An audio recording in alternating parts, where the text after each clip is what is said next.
Hello everybody, welcome back to another video. Today I'm going to show you which opportunities we can find on the markets. Before starting, subscribe not to miss next videos, leave a comment, push the like button if you like the video.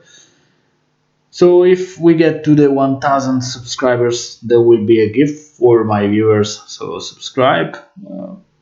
My first pick for the day is the gold. So situation is pretty interesting. We got a nice selling day. The price is approaching the 1750.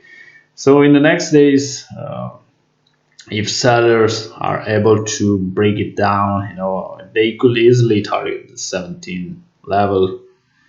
So possibilities for the next days are few.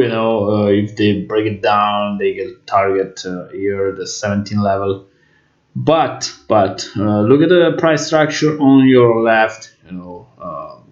It may work like a very good support, so the price could bounce or just lateralize a little bit before going down or up. In case it goes up, you could go and retest the 1800 or even better the 1826. So those are the possibilities for the next days. So we will see what will happen. Leave a comment below. Let me know what you think about gold. What is your vision, or which asset are you trading? Or pairs if you are a forex trader. For today is everything. See you soon. Bye bye.